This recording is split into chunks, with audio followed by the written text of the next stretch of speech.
This is the Blairing Out with Eric Blair show, and today I'm pleased to have Liz and Morgan of Miss Derringer on my show.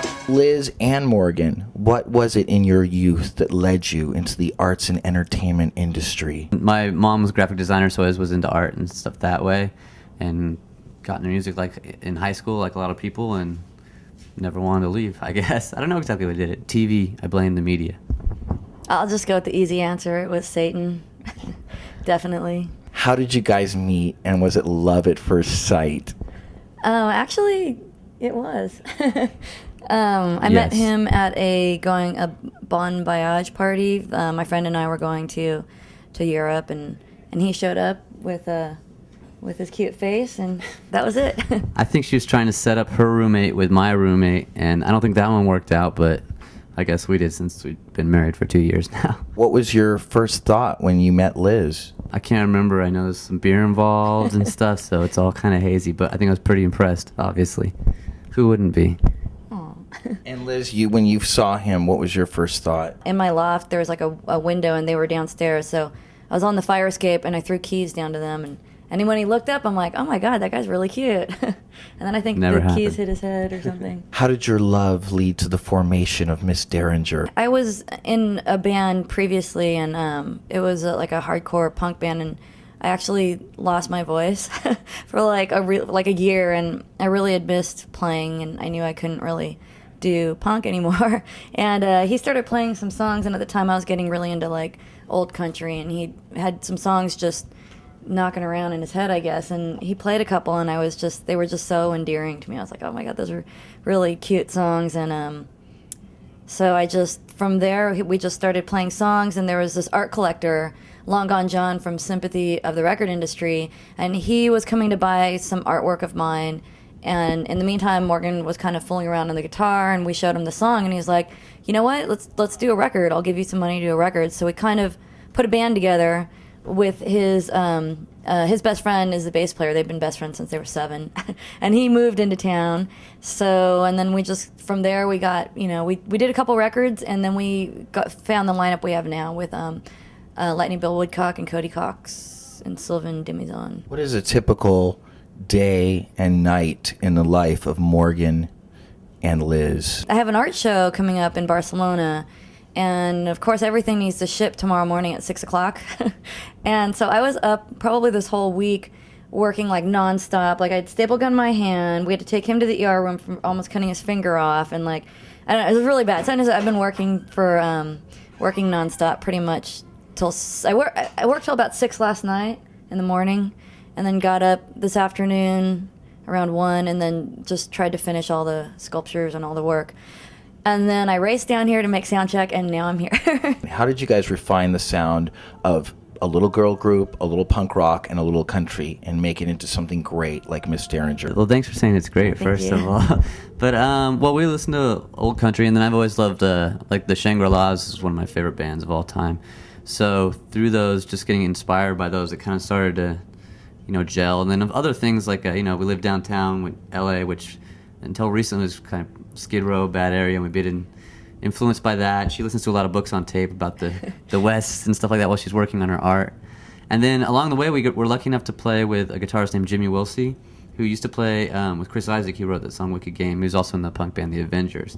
And his guitar sound is really awesome and totally influenced us a lot while he was filling in for us. So I think it kind of pushed it to the next thing for us. How did the Blondie Clem Burke connection come about? Our manager, WC, is friends with Clem Burke, and he played him a couple of tracks from our second record and asked him, we were in the process of recording, and he agreed to come in and do a couple of songs. And ever since then, we've just, been really fortunate, super fortunate to have him drumming on that record, and he did a song on this upcoming record, and we've just maintained a friendship with him, and he put in the good word for us, and next thing we know, we're like the luckiest band on earth. You guys actually got a spot opening for Blondie. Yes, we did. We did kind of an East Coast tour with them. Any word from Deborah Harry about her opening act? She was really nice to us. She was super nice, and I think she liked us. She thanked us a lot on stage. And my friend makes tiny top hats, Winter Rosebud, and I gave her a couple of the top hats, and she left me eyelashes in my dressing room. And I had her autograph. I'm like, I'm not wearing these. I had her autograph them, and she was just so nice. It was just an awesome experience. How do you feel the release of the Black Tears EP helped to further the Miss Derringer sound? I think that the Black Tears EP was it's the first song that we put out with our current lineup, and the first 2 records we really didn't have a band. We had like Derek O'Brien and Clem Burke and Rick Ballard. We had different people filling in, playing stuff with us. So the song Black Tears was the first time we sat down, and that's one of the songs we actually all wrote kind of together. And I think that it just kind of made a new sound for us. This was the first time we worked with this producer named John Kastner. Oh yeah, John Kastner was I think amazing. brought a lot to the sound. What was it like working with Zalman King on the Better Run Away From Me video? I was really nervous at first, just because I'd seen 9.5 Weeks and some of his other stuff, which I loved. I remember it being so shocking when I was a kid. And he was just really, he's just a total sweetheart. And we went down and met him at his studio in Culver City, and he had a great team. And he came out, he had some great shots and great artwork. And we had just gotten married, so I had my wedding dress, and my friend Winter made, this amazing dress and all the bridesmaids' outfits. So we took advantage of having all the costumes, and he's like, let's just go downtown and go to the shooting range. And so I just got all my bridesmaids, and we basically relived the wedding, but in downtown, stepping over homeless people and trash and shooting guns. What can fans expect from the forthcoming CD, Winter Hill?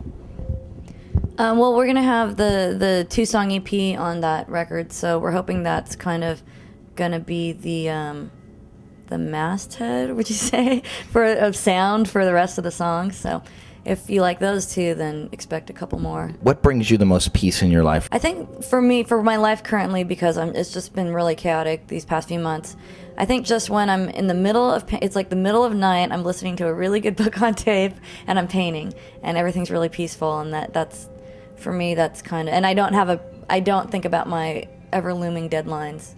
That's semi-peaceful. Morgan. I don't know. When I find it, I'll let you know. I'm not sure yet. Doesn't this love bring you a sense of peace, of inner peace? Yeah, it does. But we work so much on so many things together all the time that I think we focus a lot on what we're doing at that very moment. So I think it's kind of a piece that's more like the zen you get when you're just totally zoned in on what you're doing. Yeah, I'm hoping that we work really hard, but then we get to take a break. So we're at my show in Barcelona. We're going to stay a little bit extra and go to Morocco, and so I'm really looking forward to that. But yeah, he's put up with a lot. I freaked out this morning, and he had to deal with it. So. Liz, you don't want to have kids? No kids. No, there's enough kids in the world. We have 2 hairless dogs that keep us awake at night. We don't need kids. So then how would you define the concept of family? The whole world should be family, basically. I mean, I really like that concept of it takes a tribe to raise a kid. So or maybe we'll adopt, or maybe we'll move to a village. Yeah, we definitely. I think if without getting too political, if the Republicans win, we're moving out of this country. I don't think that's going to happen, Liz. You don't? I think Obama. The moving or the election? I think Obama will win. Yeah, I don't know how much longer. Fingers crossed. Yeah, I can't do more Republicans. Just the way that everything's becoming so fundamentalist Christian. I can't take it. I don't even think it's really. I don't really think that that's the problem. I just think that people in this world, their hearts are becoming so cold to humanity. That's why it kind of surprises me when you said your neighbor is your family. Most of my neighbors are crackheads and homeless people. Because I live downtown, and I just, sometimes I always constantly get asked for change, and sometimes I give change, and sometimes I just really think about it. And I'm like you said, it's like, well, or like you were saying, it's like, well, whether I like it or not, this is the people around me. It's kind of like your family. Even though they broke into my car and took a shit in it 3 times, and his car too. Are you serious? Yeah. They don't take shit. They just take a shit. So it was so bad. I just gave my car away. You take the bus? No, we use my car. We share, a car. or we take the metro. Yeah, you guys have that parking issue Yeah, there's no parking. So, I mean, I don't really go anywhere, so I don't really see the reason to have a car. And if I need to, I can jump on the red line or the blue line. How would you define the word love? I gotta think about that for a minute. Morgan is love. That was a good one, actually. I can't do that one back now. That's messed up. This is a Blairing Out with Eric Blair show with Liz and Morgan of Miss Derringer signing off. The Blairing Out Show.